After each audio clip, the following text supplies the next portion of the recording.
Hello friends, welcome to Civil Arena YouTube channel. देखिए, आज की इस वीडियो में मैं वैल्यूएशन का जो थर्ड पार्ट है वो लेकर आ रहा हूँ। इससे पहले भी मैं एस्टीमेट की लगभग 10 वीडियो में कवर कर चुका हूँ एस्टीमेट को, और अभी भी उसमें एस्टीमेट में अभी पढ़ना बाकी है। तो अब वैल्यूएशन के आगे कुछ डेफिनेशंस हमारी जो रह गई थी, आज हम उसको पूरा करेंगे। उसके बाद साथ ही में एक न्यूमेरिकल को भी डिस्कस करेंगे। तो आइए वीडियो को स्टार्ट करते हैं। तो देखिए, सबसे पहली जो मैंने डेफिनेशन ली है वो ली है स्क्रैप वैल्यू। देखिए, स्क्रैप वैल्यू होती है और एक साल्वेज वैल्यू है। ये कहीं ना कहीं आपको इसका कन्फ्यूजन बना रहता होगा कि दोनों क्या होती हैं, दोनों में फ़र्क क्या होता है। तो आइए मैं आज आपको वो बताता हूँ। स्क्रैप वैल्यू क्या होती है? It is the value of the dismantled materials. मतलब डिसमेंटल्ड मतलब क्या, किसी को ध्वस्त कर देना। It is the value of dismantled material. It is about 10% of the total cost of construction. देखिए, अब जो बच्चे ऑब्जेक्टिव की तैयारी कर रहे हैं उनके लिए सीधा अब ये क्वेश्चन आ सकता है कि जो स्क्रैप वैल्यू होती है वो टोटल कॉस्ट की कितनी होती है। तो आपको ध्यान रखना है 10% होती है। कि देखिए, अब क्या होता है कि जब भी आपकी कोई बिल्डिंग होती है तो उसकी जब लाइफ खत्म हो जाती है, सपोज कीजिए 50 साल की बिल्डिंग, 50 साल हो गए इस बिल्डिंग को, उसकी अब यूटिलिटी पीरियड जो उसका समाप्त हो चुका है। लेकिन उसके बाद क्या है कि उसमें कुछ मटेरियल्स होते हैं, जैसे कि आपकी स्टील हो गई, वुड हो गई।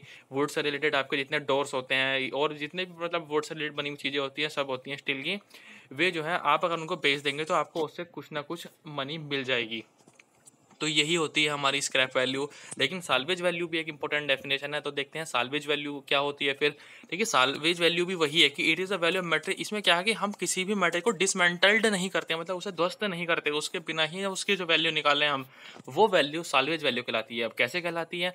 तो देखिए, अब साल्वेज वैल्यू में आपको कंफ्यूज नहीं होना है। देखिए, अब मान लीजिए आप किसी भी एक मैं आपको बताना चाहूँगा एग्जाम्पल ये कि जो आरसीसी स्ट्रक्चर्स की स्क्रैप वैल्यू होती है वो नेगेटिव हो सकती है। नेगेटिव का मतलब ये है कि जैसे आपकी कोई आरसीसी की बिल्डिंग है, उसमें जो है अगर आरसीसी कोई बिल्डिंग है और वहाँ से आपको वो मटेरियल को हटाना है, तो वो क्या होगा? अब मान लो वो आरसीसी का मटेरियल है, वो पूरी तरह से कोरोजन लग चुका है, उस पर वो बेकार हो चुकी है, बिल्कुल अपनी स्ट्रेंथ को कहीं ना कहीं खो चुका है। तो आपको ऐसा हो सकता है कि उसको हटाने के भी पैसे देने पड़ जाएं। आपको उससे पैसे मिलने से तो गए, आपको उसके पैसे हटाने के पैसे भी देने पड़ेंगे। तो इसलिए इसको हम क्या बोलते हैं? स्क्रैप वैल्यू नेगेटिव भी हो सकती है। ये कहीं ना कहीं जेईई एग्जाम में बिल्कुल पूछा जा सकता है, स्टेटमेंट के रूप में पूछा जा सकता है कि स्क्रैप वैल्यू नेगेटिव हो सकती है या साल्वेज वैल्यू नेगेटिव हो सकती है। तो आप ये चीज़ जो है बिल्कुल ध्यान रखेंगे। तो मैंने आपको दोनों डेफिनेशन बिल्कुल क्लियर कर दी हैं। अगर अब भी कोई डाउट है मन में, कहीं भी कोई किसी भी तरह की कोई प्रॉब्लम है, तो आप नीचे कमेंट कीजिए, मैं उसका रिप्लाई तुरंत से तुरंत देने की पूरी पूरी कोशिश करूँगा। तो अब आगे पढ़ते हैं। देखिए, जो अगली डेफिनेशन है वो है मार्केट वैल्यू। देखिए, आप वीडियो में लास्ट तक बने रहिए, क्योंकि अभी तो मैं डेफिनेशन बता रहा हूँ, फिर लास्ट में एक न्यूमेरिकल कराऊंगा, तब आपको मजा आ जाएगा, सारा कॉन्सेप्ट एक बार में साफ हो जाएगा। ठीक है, तो आइए देखते हैं अब अगली डेफिनेशन क्या है, मार्केट वैल्यू। देखिए, मार्केट वैल्यू क्या होती है? It is the amount of the building if it is put to the sale in the market in any time. मतलब आप अपनी बिल्डिंग को कभी भी यदि मार्केट में सेल करने जाएं किसी भी टाइम, तो जो अमाउंट आपको मिले वो अमाउंट उसकी मार्केट वैल्यू होती है। तो आप नाम से क्लियर है। ठीक है, और आप जैसे देखिए टाइम के अकॉर्डिंग चेंज होती है। जैसे आप समझिए आपने आज बिल्डिंग बनाकर अपनी कंप्लीट कर दी, आप 2 साल बाद इसको बेचने चल दिए, तो जाहिर सी बात है इसका आपको ज़्यादा पैसा मिलेगा। और आप अगर इसको 40 साल बाद बेचने जा रहे हैं तो जाहिर सी बात है कम पैसा मिलेगा। तो जो मार्केट वैल्यू है वो टाइम के हिसाब से चेंज होती रहेगी, कम ज़्यादा होगी। ठीक है, तो नेक्स्ट उस पर पढ़ते हैं। देखिए, आपकी क्या है, बुक वैल्यू। देखिए, मार्केट वैल्यू और बुक वैल्यू में क्या फर्क होता है? After allowing necessary depreciation. अब डेप्रिसिएशन क्या है, ये पिछली वीडियो में बता चुका हूँ, जो सेकंड पार्ट है उसमें मैंने डेप्रिसिएशन बताया था आपको। और अब आने वाली वीडियो में भी आपको मैं डेप्रिसिएशन के बारे में, जो अगली वीडियो आएगी वो पूरी डेप्रिसिएशन पे होगी, डिटेल्ड वीडियो, कैसे निकालते हैं, क्या होता है, सब कुछ उसमें डिस्कस करेंगे।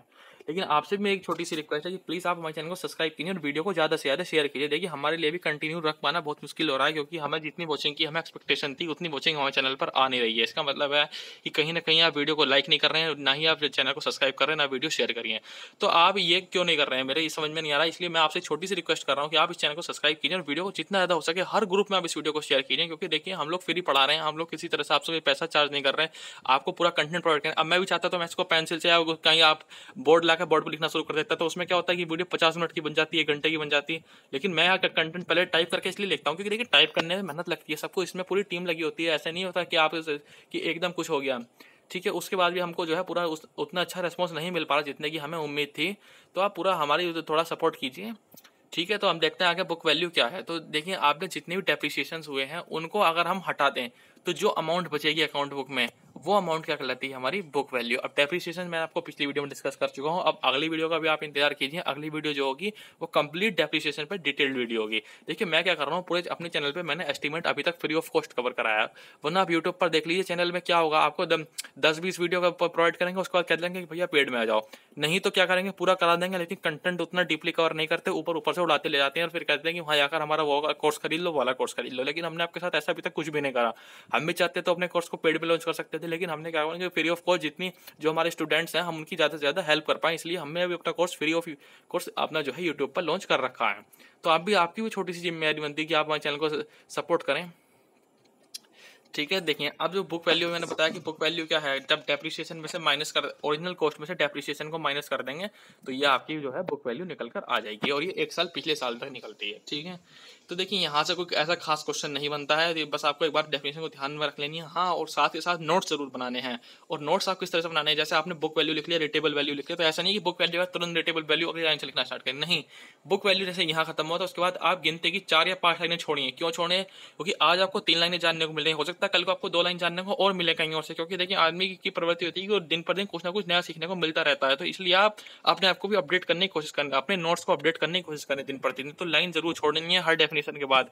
हर डेफिनेशन के बाद अगर पॉसिबल नहीं हो कि हर डेफिनेशन के बाद लाइन छोड़नी पॉसिबल नहीं, तो एटलीस्ट हर पेज के बाद तो आपको छोड़नी ही चाहिए। बाकी आप देख लीजिए, जैसा भी अगर आपको अच्छा लगे। रिटेबल वैल्यू, देखिए रिटेबल वैल्यू क्या होती है? It is the amount which is obtained after deducting the amount of yearly repair from the gross income. देखिए ग्रॉस इनकम नहीं है यहाँ पे, ग्रॉस इनकम है, थोड़ा टाइपिंग मिस्टेक है। देखिए आपका क्या है कि आपने जितनी भी ग्रॉस इनकम होती है, अब देखिए ये भी पिछली वीडियो में डिस्कस किया है, जो जिस स्टूडेंट ने पिछली वीडियो देखी होगी ग्रॉस इनकम, आप वो उसको यहाँ कोई दिक्कत नहीं आई, क्योंकि मैं वहाँ डीपली समझाया है कि ग्रॉस इनकम क्या होता है, नेट इनकम क्या होता है, उनमें फर्क क्या होता है। तो देखिए जितनी भी ग्रॉस इनकम होती है उसमें से यदि हम जो है आपकी जितने भी आपके साल में रिपेयर्स वर्क होते हैं आपके, अगर हम उनको माइनस कर दें तो आपकी जो अमाउंट निकल कर आएगी तो उसको क्या बोलते हैं हम? रेटेबल वैल्यू। ठीक है, और इसमें इसके एग्जांपल क्या होते हैं? जैसे म्युनिसिपल टैक्स हो गया, आपके म्युनिसिपल हो गया, और भी 2-3 तरह के टैक्स होते हैं। तो देखिए आपके बार ये कहीं ना किसी जेई लेवल एग्जाम में डायरेक्ट मिलेगा आपको कि म्युनिसिपल टैक्स जो होते हैं वो कौन सी वैल्यू पर चार्ज होते हैं, किस पर चार्ज होते हैं, कौन सी वैल्यू पर। आप लिख कर ले लीजिए, ये आपको कहीं ना कहीं जरूर देखने को मिलेगा इन फ्यूचर। वहां आपको ऑप्शन देगा कि fancy value, interest value, readable value या एक्सचेंज वैल्यू, वोटेवर, वो कुछ भी दे सकता है ऑप्शन में। तो आपको क्या ध्यान रखना है कि राइट आंसर क्या है आपका? रेटेबल वैल्यू। वीडियो को पॉज कीजिए, अच्छे से समझिए, कहीं नहीं समझ आ तो वीडियो को वापस पीछे लेकर जाइए, फिर से पूरी देखिए, कहीं कोई जल्दबाजी नहीं है, आराम से पढ़ते जाना है पूरा कोर्स। देखिए जो नेक्स्ट डेफिनेशन ली है वो मैंने ली है capital cost. It is the original amount of property including land cost. अब देखिए इसमें क्या होता है कि आपकी, इसमें क्या है, मैं आपको देखिए एक एग्जांपल की तरह समझाता हूँ कि आपने जब भी बिल्डिंग आपने बना दी, पूरी बिल्डिंग खड़ी कर दी आपने बना के, तो ये आपकी उसकी ओरिजिनल अमाउंट होती है जिसमें आपकी लैंड कॉस्ट भी जुड़ी होती है। अब क्या है कि लैंड कॉस्ट क्यों जुड़ी होगी? लैंड कॉस्ट तो देखिए जो आपने सपोज कीजिए आपने जो लैंड थी, जो यानी कि जमीन थी, वो आपने 1 लाख रुपए खरीद ली, सपोज कीजिए एग्जाम्पल के तौर पर 1 लाख 10 लाख जो भी आपने रेट में खरीदी, तो वो एक ही तो रहेगी, वो ये थोड़ी है कि वो बार बार हर साल 10 साल चेंज होती रहेगी। वो तो अब आपने खरीद ली, एक तो आपकी वो है, तो इसलिए हम इसको भी शामिल कर लेते हैं कैपिटल कॉस्ट में, और ये टाइम के हिसाब से चेंज नहीं होती। ठीक है, तो क्या करना था इसको शामिल करने का, ये समझ में आया अच्छे से? तो अगर समझ में आ रहा है तो अपने कमेंट में जरूर राय देकर जाएं, कमेंट में जरूर बता के जाएं कि हाँ ये हमको इसमें वीडियो में अच्छा लगा और हमको ये और चाहिए, आप ये भी हमें प्रोवाइड करिए। देखिए अगर आपको इसकी पीडीएफ वगैरह चाहिए तो भी कमेंट कीजिए, हम पूरी तरह से सपोर्ट में आपके लिए अवेलेबल हैं, पर आप थोड़ा सा हमको भी सपोर्ट कीजिए। देखिए हमारी डिस्क्रिप्शन में हमारी वेबसाइट का लिंक मिलेगा, वहां से आप इस कंटेंट को डायरेक्टली देख सकते हैं। ठीक है, कैपिटलाइज्ड वैल्यू। कैपिटलाइज्ड वैल्यू क्या होती है कि देखिए अब ये जो कुछ यूनिवर्सिटी स्टूडेंट भी अगर हमारे देख रहे हैं तो वह देख लीजिए, 1 नंबर का वैल्यूएशन में पक्का क्वेश्चन मिलेगा कि what is capitalised value. It is the amount of money which is at highest prevailing rate of interest will be equal to the net income from the property. किसी भी property से आपकी कितनी net income हो रही है उसके बराबर जितना भी आपका उससे रेट होगा वो उसके इक्वल होता है कैपिटलाइज्ड वैल्यू के। अभी देखिए आगे एग्जांपल लेकर समझाऊंगा मैं पूरा डिटेल। मुझे पता है कि यहाँ से डेफिनेशन से इतना ज्यादा क्लियर कॉन्सेप्ट नहीं हो पाता है, कोई बात नहीं, अब क्या आगे क्लियर होगा। आप इस डेफिनेशन को पढ़ने का सबसे बढ़िया होता है उसको 2 बार पढ़िए, 3 बार पढ़िए, अपने आप समझ में आ जाएगी आपको कि क्या कहना चाह रहा है वो। ठीक है, तो देखिए कैपिटलाइज्ड वैल्यू का फॉर्मूला है, ये आपको ध्यान रखना है। Capitalised value is equal to net income into years purchase. अभी इससे हम आगे क्वेश्चन करेंगे तो आपको ये भी ध्यान रखना है। ठीक है, और अगर नहीं भी आपको देखिए मैं क्या कर रहा हूँ यहाँ पर, जितनी ज्यादा हो सकता है जल्दी से जल्दी थ्योरी कवर करा रहा हूँ, क्योंकि आपका एग्जाम आने वाला है, इसलिए मैं थ्योरी कवर कराने की पूरी कोशिश कर रहा हूँ। आपको क्या करना है, आपको न्यूमेरिकल खुद से लगाने हैं, किसी के भरोसे नहीं रहना, न्यूमेरिकल खुद से लगाने हैं, क्योंकि पता नहीं आपका एग्जाम की डेट जो है कब आ जाए, जो आपकी किसी भी एग्जाम की आप तैयारी करने। हालांकि एसएससी जेईई की तो तारीख जो है वो शेड्यूल है आपकी अक्टूबर के मंथ में, लेकिन आप जिसकी भी तैयारी कर रहे हैं तो आप अपने न्यूमेरिकल खुद प्रैक्टिस कीजिए घर पर। कहीं प्रॉब्लम आ रही है तो आप मुझको जो है टेलीग्राम पे, फेसबुक पे पेज भी है मेरा सिविल एरिना, अब वहां भी मुझसे डायरेक्ट चैट कर सकते हैं, आप मुझे बता सकते हैं, कहीं भी कोई प्रॉब्लम आ रही, फोटो भेज सकते हैं किसी भी क्वेश्चन का आप मुझे। देखिए sinking fund, it is the fund which is gradually accumulated by the way of annual deposit for the replacement of building or a structure at the end of its useful life is termed as sinking fund। नहीं समझ में आया? देखिए मैं समझाता हूँ क्या है कि ये क्या है कि थोड़ा थोड़ा थोड़ा थोड़ा फंड जो हम धीरे धीरे धीरे जमा करते जाएं, अभी क्या होता है एनुअली जमा होता है, और जब भी उस बिल्डिंग की जो इसकी यूजफुल लाइफ होती है वो कंप्लीट कर जाती है, तो जो हमें अमाउंट मिलती है वो आपकी होती है क्या, सिंकिंग फंड। ठीक है, तो ये हम करते क्यों हैं, the object of sinking fund is to accumulate sufficient money, कि जब आपकी बिल्डिंग जो है अपनी लाइफ कंप्लीट कर जाए, मान ली कि 100 साल की थी, तो 100 साल की अपनी एज पूरी हो जाए, तो उसके बाद जो सफिशिएंट क्वांटिटी हमारे पास अवेलेबल हो, इसीलिए ही हम सिंकिंग फंड करते हैं। और आप ये देख लीजिए, सिंकिंग फंड की जब भी हम कैलकुलेशन करते हैं तो हम उसमें स्क्रैप वैल्यू जो है वो नहीं लेते हैं। ठीक है, तो अब इसमें एक बात और ध्यान रख लीजिए कि कॉस्ट ऑफ लैंड भी हम इसमें नहीं लेते। अब देखिए सबसे पहले क्या है, आपको मैं एग्जांपल के तौर पर समझाना चाहूँगा। देखिए अभी फॉर्मूला आपको समझाता हूँ कि आई इज इक्वल टू, देखिए क्या फॉर्मूला होता है, I is equal to S into I upon 1 plus I की पावर n माइनस 1। ये फॉर्मूला है, ये फॉर्मूला आप अपनी कॉपी में नोट कर लीजिए। और आपको एक फॉर्मूला ध्यान रखना है कि देखिए इस फॉर्मूले में क्या है, इस फॉर्मूले में आपको क्या ध्यान रखना है कि आपको मैं दिखाता हूँ कि जो एस है वो है आपका सिंकिंग फंड, और आपका आई जो है वो है आपका रेट ऑफ इंटरेस्ट, एंड क्या है जितने भी नंबर ऑफ ईयर्स के लिए। अब एक क्वेश्चन करेंगे, कोई बात नहीं, क्वेश्चन के माध्यम से आपको इजीली क्लियर होगा कि a machine with the engine has been installed in a building. देखिए एक किसी मशीन में इंजन हमने इंस्टॉल किया है, उसमें उसकी जो कॉस्ट आ रही है वो आ रही है 4000। Take the life of a machine is 10 years. तो अभी देखिए हम इसको अभी कैलकुलेटर के माध्यम से पूरा सॉल्व करेंगे। तो देखिए आप क्वेश्चन पढ़ लीजिए आराम से, क्या लिखा है कि एक मशीन है जिसमें इंजन है, वो मशीन को हमने बिल्डिंग में इंस्टॉल करी है जिसकी कॉस्ट है 4000। आप उस मशीन की लाइफ कितनी मान के चलिए, 10 साल की उस मशीन की कितनी लाइफ है, 10 साल। तो आपको क्या करना है कि find out the amount of annual instalment की, एनुअल इंस्टॉलमेंट कितनी होगी सिंकिंग फंड की, required to be deposit to accumulate the whole interest 5%। देखिए क्वेश्चन की लैंग्वेज इतनी बड़ी, लेकिन सोल्व करने का तरीका क्या होता है, सोल्व करने का तरीका, बेस्ट तरीका ये होता है कि आप जो भी गिवन डेटा हो, गिवन डेटा को सबसे पहले लिख लीजिए। देखिए गिवन डेटा क्या क्या था, तो आपको एक एस की वैल्यू दी थी सिंकिंग फंड की 5000, तो सिंकिंग फंड लिख लीजिए। एस की वैल्यू कितनी दे रखी थी, 5000। इसके बाद आई की वैल्यू कितनी रखी थी, 5%, तो 5% को चेंज करेंगे 5/100 करके, तो कितना हो जाएगा 0.05, कितना हो जाएगा 0.05। इसके अलावा आपको एन की वैल्यू दी थी, एन की वैल्यू दी थी 10। तो ये इतना गिवन डेटा है, आप इसको लिख लीजिए। अगर आप ऑब्जेक्टिव की भी तैयारी कर रहे हैं, देखिए क्वेश्चन आते हैं, ये मत सोचिए आपके क्वेश्चन नहीं आएंगे। ऑब्जेक्टिव में क्या होगा, 10 साल की ना पूछ के आपको 1 साल के लिए 2 साल के लिए पूछ लेगा, तो बिल्कुल आप ये मत सोचिए कि आप क्वेश्चन नहीं आएंगे, बिल्कुल आएंगे। तो आप फॉर्मूला इस्तेमाल करते हैं। देखिए जो फॉर्मूला है वो क्या है कि I is equal to S I upon 1 plus I की power whole power n minus 1, ये फॉर्मूला है।